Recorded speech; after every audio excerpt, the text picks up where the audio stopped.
ஒரு கார்த்திகை மாத கருக்கிருட்டு. செங்கல்பட்டிலிருந்து படப்பிடிப்பை முடித்துக்கொண்டு எம்ஜிஆர் அவர்கள் நடுநிசி 12 மணி வாக்கில் காரில் வந்து கொண்டிருக்கிறார். கண் விழித்தவாறே தனது காரில் எம்ஜிஆர் அவர்கள் வந்து கொண்டிருந்த பொழுது வழியில் போலீஸ் உடையில் நின்ற ஒருவரை பார்க்கிறார்.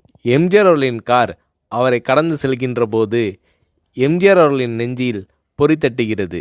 ஆள் நடமாட்டமே இல்லாத இந்த அர்த்த ராத்திரியில் அந்த போலீஸ்காரர் பஸ்ஸுக்காக காத்து நிற்கிறார் என்பதை எம்ஜிஆர் அவர்கள் புரிந்து கொள்கிறார்.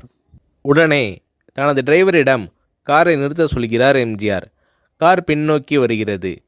போலீஸ்காரரின் அருகில் காரை நிறுத்தி கதவை திறந்து ஏறுங்கள், எங்கே போக வேண்டும் என்கிறார் எம்ஜிஆர்.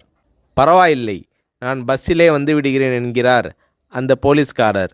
நேரமாகிவிட்டது, இனி இந்த ரூட்டில் பஸ் கிடையாது, ஏறிக்கொள்ளுங்கள் என்று எம்ஜிஆர் அவர்கள் வலுக்கட்டாயம் செய்ய போலீஸ்காரர் வேண்டா வெறுப்பாக ஏறுகிறார். காரின் உள்ளே லைட் போட்டு சாப்பிட்டீங்களா என்று கேட்டுக்கொண்டே தனது சீட்டுக்கு பின்னால் இருந்த பிஸ்கெட் பழங்களை எடுத்து கொடுக்கிறார் எம்ஜிஆர். இப்படி ஓசியில் பயணம் செய்வதே எனக்கு உடன்பாடில்லை.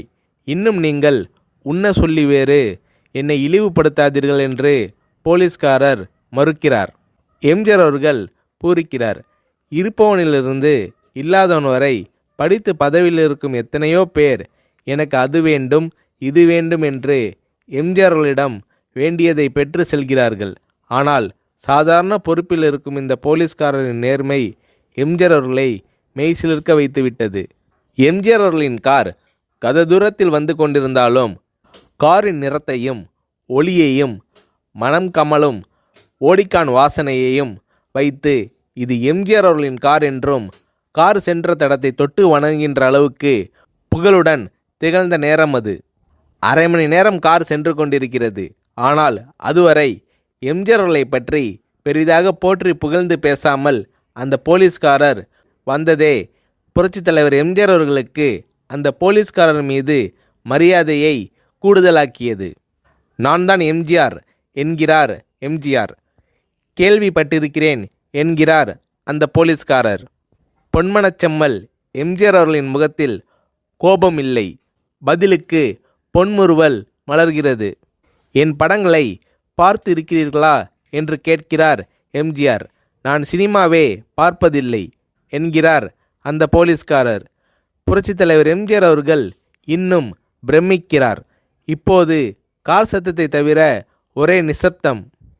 போலீஸ்காரர் தனது வீட்டிற்கு 1/2 கிலோமீட்டர் தூரத்திற்கு முன்பே காரை நிறுத்த சொல்லி இங்கேயே இறங்கிக் கொள்கிறேன் என்கிறார். ஏன், நீங்கள் குறிப்பிட்ட அந்த விலாசம் இன்னும் 1/2 கிலோமீட்டர் தூரம் இருக்கிறதே என்கிறார் எம்ஜிஆர். சாதாரண போலீஸ் உத்தியோகத்தில் இருக்கும் நான் காரில் வந்து இறங்கினால் என் வீட்டிற்கு அருகில் உள்ளவர்கள் என்னை தவறாக நினைத்து கொள்வார்கள். இதுவரை இப்படி நான் யார் காரிலும் ஓசியில் வந்து பழக்கமில்லை. நீங்கள் இவ்வளவு தூரம் செய்த உதவிக்கு நன்றி என்கிறார் அந்த போலீஸ்காரர். புரட்சித் தலைவர் எம்ஜிஆர் அவர்கள் அதற்கு மேல் எதுவும் பேசவில்லை. அவர் எந்த போலீஸ் ஸ்டேஷனில் பணிபுரிகிறார் என்பதை மட்டும் கேட்டு தெரிந்து கொண்டு கிளம்புகிறார். அடுத்த நாள் செங்கல்பட்டு போலீஸ் ஸ்டேஷனுக்கு ஃபோன் செய்து நான் எம்ஜிஆர் பேசுகிறேன் என்கிறார் எம்ஜிஆர். ஃபோனை எடுத்த டிஎஸ்பி உதறலோடும் உற்சாகத்தோடும் தலைவரே வணக்கம் என்கிறார். இரவு சந்தித்த போலீஸ்காரரை பற்றி விசாரிக்கிறார் எம்ஜிஆர். அந்த டிஎஸ்பி சொல்கிறார், நீங்கள் குறிப்பிடும் அவர் இன்று விடுப்பில் இருக்கிறார். அவர் கையூட்டு வாங்காதவர், கடமை தவறாதவர், காவல்துறையின் நேர்மைக்கு இவரே இலக்கணம். வெற்றிலை பாக்கு, பீடி, சிகரெட் போன்ற போதை வஸ்துக்கள், நாடகம், சினிமா போன்ற பொழுதுபோக்கு அம்சங்களையெல்லாம் இவர் அறியாதவர். கல்யாண வயதில் உள்ள 3 பெண்களையும் கரை சேர்க்க முடியாமல் கஷ்டத்தில் இருக்கிறார் என்கின்ற விபரம் டிஎஸ்பியால் எம்ஜிஆர் அவர்களுக்கு சொல்லப்படுகிறது. அவரை நாளை என் தோட்டத்திற்கு வர சொல்லுங்கள் என்கிறார் எம்ஜிஆர். கேட்டுக்கொண்ட டிஎஸ்பி உங்களோடு ஃபோனில் ஆளுக்கு ஒரு வார்த்தை பேச இன்ஸ்பெக்டர், சப் இன்ஸ்பெக்டர் உட்பட எல்லோரும் ஆசைப்படுகிறார்கள். ஃபோனை அவர்களிடம் கொடுக்கலாமா என்கிறார். எம்ஜிஆர் அவர்கள் கொடுங்கள் என்கிறார். பேசுகிறார். அந்த போலீஸ் ஸ்டேஷனே புண்ணியம் பெற்றதாக மகிழ்ச்சி அடைகிறார்கள் அந்த போலீஸ்காரர்கள். மறுநாள் அந்த போலீஸ்காரர் ராமவரம் தோட்டத்திற்கு அழைத்து வரப்படுகிறார்.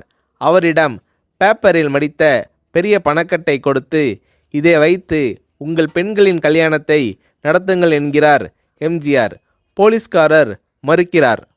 நான் ஏதாவது உங்களிடம் காரியமாற்ற சொல்லி அதற்காக கொடுத்தால் அது தவறு. என்னால் ஆக வேண்டியது உங்களுக்கும், உங்களால் ஆக வேண்டியது எனக்கும் எதுவும் இல்லை. நான் உங்கள் கூட பிறந்த ஒரு சகோதரனாக நினைத்து கொடுக்கிறேன், பெற்றுக்கொள்ளுங்கள் என்று சொன்ன பிறகு கேட்டும் கூட கிள்ளி கொடுக்காத கனவான்கள் வாழும் இந்த உலகில் ரோட்டில் நின்றவனை அழைத்து சென்று அள்ளி கொடுத்த எம்ஜிஆர் அவர்களின் கருணையில் நெகிழ்ந்து போய் பெற்றுக்கொள்கிறார் அந்த போலீஸ்காரர். பிறகு ஒரு தேதியில் புரட்சித் தலைவர் எம்ஜிஆர் அவர்களே சென்று அந்த போலீஸ்காரரின் 3 பெண்களின் திருமணத்தையும் நடத்தி வைத்து வாழ்த்தி இருக்கிறார்.